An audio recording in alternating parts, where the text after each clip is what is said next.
Well, the weekend was bananas for us as we got to see the Savannah Bananas come to Minute Maid Park. And there have been some interesting moves for pitchers going to minor league camp. And how are things shaping out? Is Dana Brown still looking at the trade market for a relief pitcher? We'll talk about that on tonight's Locked On Astros.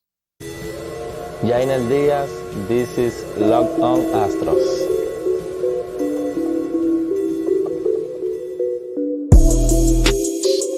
Hello and welcome to Locked On Astros, your daily Astros podcast. Here are your hosts, Eric the Man Huysman and Brett H-Town Wheelhouse Chancey.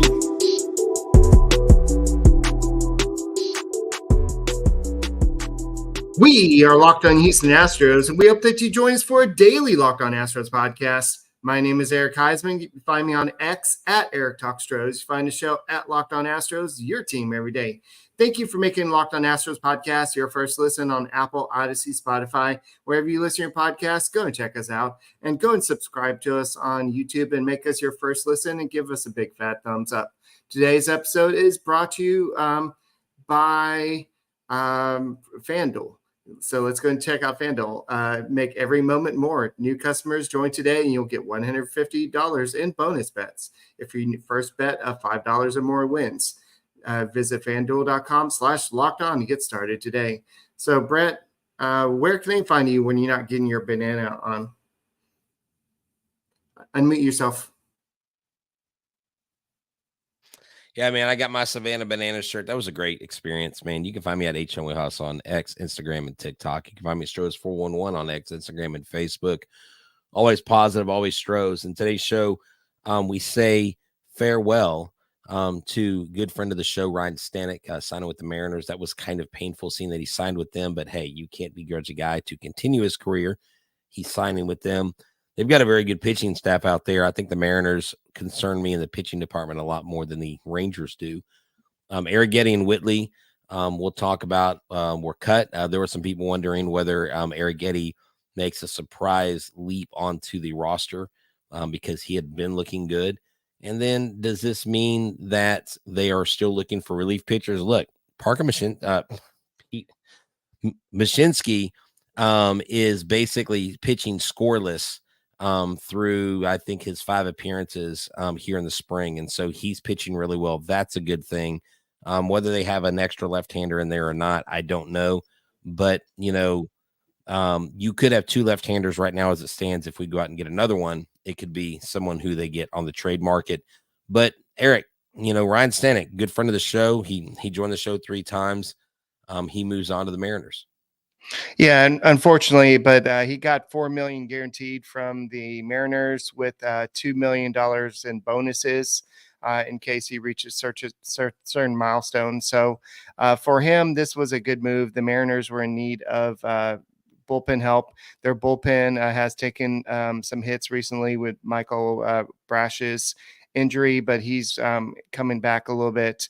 Matt Brash. I don't know why I said Michael Brash, but Matt Brash, he will play catch at 90 feet. So he's coming back. They've also had some other injuries. The 2 pitchers they got in that Kelnick trade, they're both set to have Tommy John surgery. So that's unfortunate for them. But it's going to suck to see them both playing Stanek pitching against the Astros, and it's going to be a different situation because he's been with the Astros for many years. He was one of those. I know a lot of people don't give James Click the proper credit, but he was one of those rare finds he found from the Tampa Bay Rays, and it was just one of those guys that he had his ups, he has his downs, but overall he was a pretty reliable reliever for the Houston Astros. Yeah, exactly. And people forget the record-setting year he had. He owns the lowest ERA for any relief pitcher in a full season in an Astros uniform. And people forget that. I really don't know that. I was really surprised the way Dusty used him and didn't use him, I should say, in that 2022 World Series run because he was so integral to the regular season. That to me still baffles me. And I wonder if there was some contention there between Stanek and Baker, just because he was utilized all year in key situations and they just didn't use him. But he moves on. He puts on a Mariners uniform, but everything we know about Ryan Stanek, him and his wife and his family, now 2 kids, that family grew. And, I actually had reached out to Ryan Stanek on Instagram and told him, hey man, thanks for helping us out with the show. Thanks for being on. And I don't know if everybody has an X account, but his response to me was really cool. And this is what he said. He said, thanks, man. It's definitely tough leaving Houston. It felt like home, and we love the city and the team. It will always have a special place in our heart. So that was from Ryan Stanek himself. I just told him good luck. I was like, hate to see you hate to see you go somewhere else. And I said, but I hope you have success against all the other teams and maybe don't have to pitch against us. And so, which he kind of LOL'd on that one. So yeah, I think it's a solid relief pitcher. But now with Arrighetti and Whitley being sent down to minor league camp, that's probably going to open up our discussion on the next topic after that of why Dana Brown would even consider looking at options in the relief pitching field. Yeah, so Spencer Arrighetti was one of the most notable names sent down today. He made 2 grapefruit starts. He threw 2 scoreless in the first one, then allowed 5 runs in 3 innings against the Phillies lineup, which I think most of their starters were in that lineup. So he's probably going to start the season AAA, but they're going to build up his innings. They're going to get him ready to come up. And if he has a good start to his season, he's likely going to be up at some point with the Houston Astros. And Joe Espada says, my first impression was the makeup and the character, the way he carries himself. He's a professional. The way he prepares himself, exactly what we're looking for in our players. Forrest Whitley, on the other hand, he did not get a chance to make an appearance so far this spring training. He was about to go into a game, then he had the little finger issue, and then that kind of derailed his spring training. And so he started playing catch. He was not throwing for 2 weeks. Espada said that he would prepare for the season as a reliever. And the Astros actually obtained the 4th minor league option for Whitley. This is something that teams don't normally get, but because of the injuries, the suspensions, all that stuff, that's something that they got in this situation. But he just was too far behind. And which is kind of weird, though, Brett, because JP France still has not appeared in a game, but they're not worried about him starting the season in the rotation. Yeah, exactly. Well, I mean, I think you have 2 different scenarios too. I think with, even though he hasn't played in a game, he's ramping up and getting ready to be in that mode. And he will be in the back end of that rotation to start the season. So he'll be ready. He'll have essentially an extra, 4 or 5 days to kind of work things out, physically go through his routine. And then I assume make the start as probably, I would say maybe the 5th or 6th starter in this 6-man rotation. Of course, that hasn't officially been announced, and it's all speculation. But all arrows point towards Urquidy, Brown, and France basically anchoring this bullpen. In what order, I'm not sure. Rotation. Yeah. So what did I say? Bullpen? Bullpen. Yeah. Yeah. You know what I meant. The rotation. Yeah. The back end of this rotation, 1 through 6. And so you got 4, 5, and 6 right there. So I just think as long as JP continues to do what he's doing, he's very confident in what he's done. He's added a pitch this year. He likes his pitch shapes. I mean, these guys are working a lot at improving from what they did last year. And look, we saw flashes of what this offense is going to bring this year, where they scored early. And last year they didn't do a lot of that. And if this team can score early, you're going to see a lot more wins at Minute Maid Park this year, which I think is going to be a lot more wins overall, which will put us in a better position come postseason. Yes, definitely. So I know that the sixth starter, they're talking with the very few off days in April and March, so that they're probably going to have a 6-man rotation. And Spencer Arrighetti and Ronel Blanco, especially with Justin Verlander out, were likely going to be the ones who are going to get the first looks at that. And with Arrighetti going down, that means that Ronel Blanco has done enough to earn it. And if you look at his stats, I mean, it's very obvious why. And through 7 2/3 innings this spring, he has 8 strikeouts, only 2 walks. He has 2 wins. He has a 0.78 whip. He has a 0 ERA. He's allowing a 154 batting average. He's only allowed 4 hits. So Ronel Blanco through 3 games is looking pretty good. Christian Javier through 2 games has 2 wins, and he has 9 strikeouts in 6 innings pitched. So you have the starting rotation for the most part, with exception of JP France and Framber Valdez with that 1 start. The rotation is looking pretty good. The bullpen, outside of the core 4 or the big 4, whatever you want to call them, you don't really know who's going to be in that bullpen. And that's something that Dana Brown was asked on the radio today.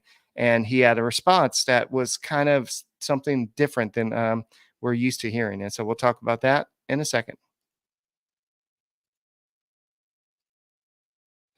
Yeah, this episode is brought to you by FanDuel. FanDuel is America's #1 sportsbook. Go to FanDuel.com/lockedon, and you will see the benefit. Basically, with your first $5 bet, you will get $150 in bonus bets when you go to FanDuel today. Make every moment more. Look, I don't really need to sell this any more than we've sold it, simply because it is America's #1 sportsbook. It is the official NBA partner of sports betting for the NBA and for Locked On, one of our main sponsors. If you want to take your shot, it is bucket time. It is March Madness. We are reaching into getting closer to the NBA playoffs. And so if you go to FanDuel.com/lockedon to get started today, again, you'll get $150 in bonus bets if your first bet of $5 wins. $5 or more, you get $150 in bonus bets. Check it out. Go to FanDuel.com/lockedon today. Guys, thank you for making Locked On Astros podcast your first listen every day. Go and check out Locked On Sports Day. It's the first ever 24/7 streaming channel on YouTube, and it's got all the content you need, all the sports out there, everything that you need to know. And now it's on Amazon Fire TV and the free Fire TV app. So check out Locked On Sports today. It's now available on the free Fire TV app. So, Brett, I know that Dana Brown has said that he's looking at internal candidates. They had Dylan Coleman they went out and traded for this year. They had, what was that guy? I can't think of it. The one they got, the lefty they got at the end of last season. On top of my head, I just can't think of it. You talking about Bennett Souza? Yes, Bennett Souza. But they have some options. You have Brandon Belak, who is out of options. So technically, if he's not going to make the major league team, you have to put him through waivers. So there are several different internal candidates, and that's just to name a few of them. So Dana Brown was actually asked about this on the radio today and on MLB Network. And he said, "We are talking to clubs about trades. I can't get into that, but we are definitely having conversation about trades. We're always looking at ways and avenues that we can get better. And if we can get better, we're going to make moves." So we know that you got the core 4 that I call them, but you got Dylan Coleman, Bennett Souza, Brandon Belak are all fighting. You have Seth Martinez, Parker Muzinski. You have a couple of journeymen in Wander Suro and Joel Kuno, a lot of names there, but you just got like a lot of names there. But if you're looking for somebody with a bigger name, maybe you have to go out there on trade market. Yeah, I just don't know who we're going to trade, to be honest with you. I don't know who's looking for that. To address a question earlier, someone's asking which pitch JP France added. He actually added a sinker to his arsenal. And Brian McTaggart featured it in an article back on March 8th. So he added a sinker. And what was cool about that pitch with JP France is he was talking about it with Jose Altuve, and he said it gives him another option to right-handed batters. And Jose Altuve was giving him tips. Okay, when you throw it, this is when you throw it. This is what you're looking for with the right-handed batter. So Altuve was helping, giving tutorials of when to throw this new pitch. And JP France said that's such valuable information to get someone of his ilk, someone with his experience to help him in the pitching game. And that's what, no matter who they go out there and get, brings to the table is they come to basically a buffet that's already been served.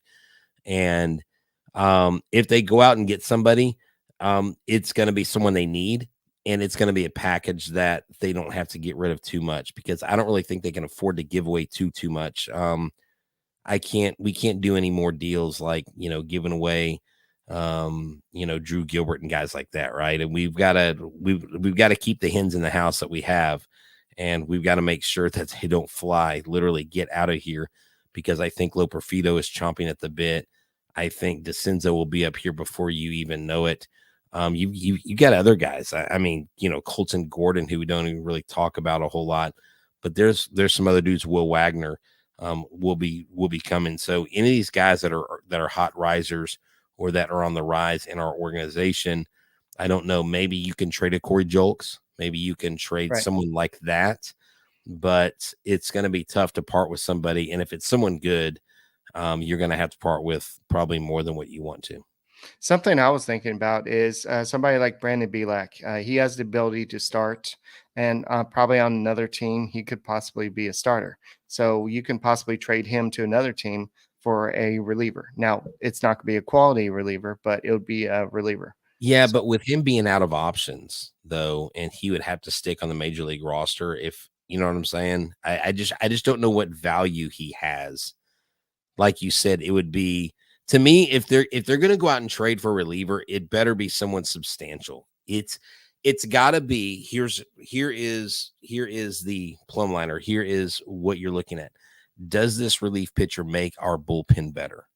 He can't be a lower level, or he's got to be a high level reliever. Like, he's got to be someone that's got something. And I think it's going to take a Julks, a Bielak. It's going to take 2 or 3 guys if you're going to get, but I don't know who's out there right now that has a ton of value in the relief market. Well, that's the thing. It's before the season, so you're going to have to be trying to upgrade somebody's team.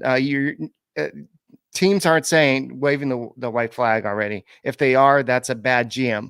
But you're looking at a team that wants to upgrade in a position. So we've heard that it's a pitching crisis. You have teams out there that are looking for starting pitching. So that's why I said that Brandon Bielak might be a perfect option as a 5th starter for a team that's not going anywhere. That's I can only think of the Tigers off the top of my head, a team that has like young pitching and maybe just needs a kind of a vet. I know Brandon Bielak doesn't seem like a veteran, but he's been around for many years, which is why he's out of options. So somebody that team that's not expected to win, they would give him the opportunity to pitch. And if he doesn't do well, then they'll just put him on waivers. So that's the type of deal I'm thinking about. But I'm thinking about something like a Tony Sip type of deal, where it's not a very big time trade. But yeah, but like I said, if you're gonna trade for a relief pitcher, it's got to make you better. It can't just be I mean, if you're gonna do that, you might as well just keep Brandon Bielak. Yeah, like why are you gonna trade mediocre for mediocre? Well, trade somebody that you're probably not going to use. Like, if Brandon Bielak's not going to be in the picture, and you can get somebody that you can use, then see, he's got that versatility. He can be a starter and a long relief guy and a 1-inning guy. He can do all 3. And I think if you can get anything out of Brandon Bielak, you might as well. So. Yeah. So we don't really know what's going on in the mind of Dana Brown right now, or our Rockets fans right now. I know this is not Locked On Rockets, but Alfred Sengun was just carted off the. Yeah, I saw that. Yeah, he has a knee issue. So yeah, Yeah, not just knee issue. Looked like a pretty bad knee injury. I think he hyperextended his knee, but I don't know what all he did. I saw that make my stomach sink. Şengün's my guy though, so Yeah, he's like the MVP of the Rockets. So unfortunately, that's a bad situation there. But the Astros are looking to make some moves if needed. So right now, if you're looking at Dylan Coleman, he has not really impressed a lot of people. He's got the stuff, but he hasn't really impressed anybody. Brandon Belak, he hasn't had a spring that says, yeah, I'm ready. I mean, we know he's done in the regular season, but he hasn't done anything this spring to say, what have you done for me lately? Seth Martinez, on the other hand, in 4 games, he hasn't allowed any runs. He has a 0.69 whip with 5 strikeouts and 4.1 innings pitched. So you have some guys that are showing up a little bit.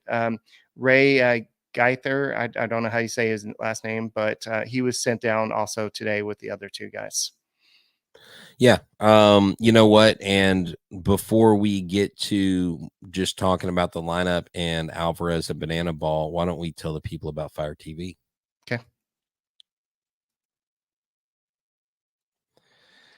Hey there, everybody. Let me tell you about Fire TV. It is your sports destination. To learn more, visit amazon.com/lockedonfiretv. That's right. It is a one-stop shop. I mean, the Fire TV, whether you have the Fire Stick, whether you have the app, I mean, it doesn't matter, because if your smart TV gets Fire TV, you can get it. And if you have, like me, I've got a Fire Stick that's like a 4K stick. It's really cool. It's about to be opening day.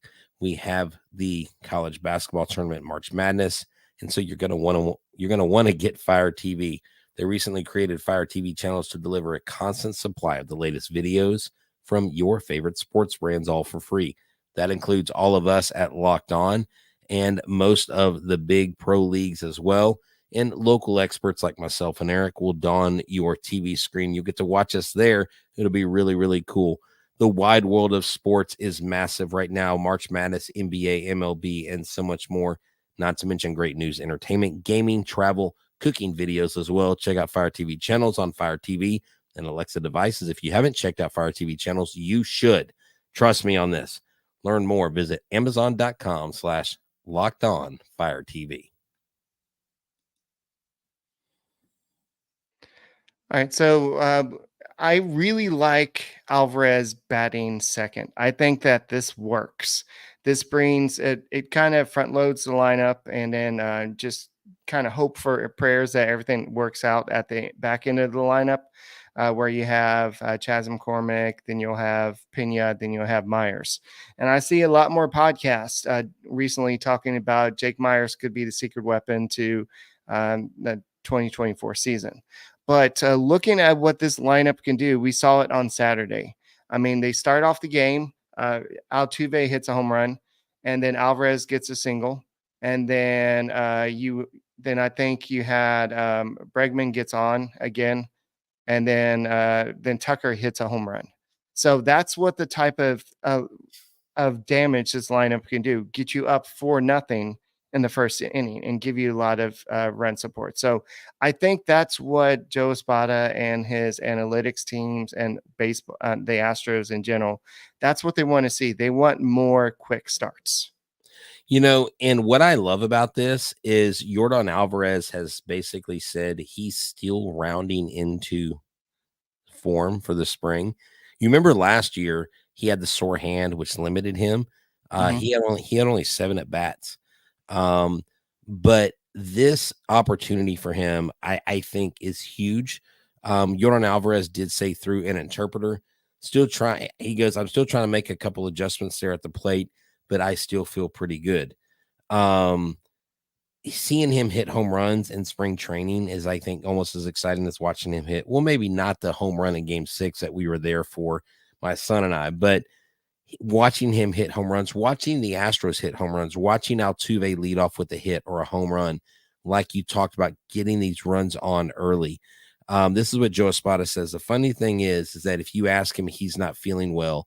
He feels like he's pushing forward. He's not letting the ball travel. You hear all the things from Yordan. He's working his tail off in the cage, but then he still goes out and puts out some good swings on it and hits the ball. a mile. I mean, dude, this offense, Eric, has a chance to probably be one of the more powerful offenses that we've seen, not just from home runs, but extra base hits, just opportunities. If this offense fails to win at home the way they did last year, it will be a complete disaster because this offense is equipped. And if Jake Myers has the breakout offensive season that I've called him to have, then that just adds to it. That just it's 1 through 9 a threat at the plate. And I just absolutely love this move of Yordan being second. Why we haven't tried this in the past, why we haven't done this in the past, why we have not come off of Bregman being second or just what we've been doing. And, we talked about the power hitter hits fourth, blah, blah, blah. But this lineup's chalked with too much power and contact, and that's what's great about Yordan. And I wrap my point up with this because I want to ask you about the banana game. Is Yordan, I loved last year when he said in the playoffs, they were like, how are you so successful? He said, every at bat, I go into the box and it's a personal battle between me and the pitcher, and every pitch is a battle, and I never change my approach. I have the same approach every time. And that is why he is different than so many other players. Right. And one player that likes to get as many bats as he can in spring training is Jose Abreu. But unfortunately, right now, he's dealing some right knee soreness from sliding attempt on a foul ball Thursday. So he's been out for a few days, but there's no concerns about him missing any time during the regular season or anything like that. So, but we've seen some positive signs from Jose Abreu on maybe hitting better this year. Jeremy Pena has been showing some better signs. We've seen some better signs from Jake Myers. Alex Bregman looks pretty good.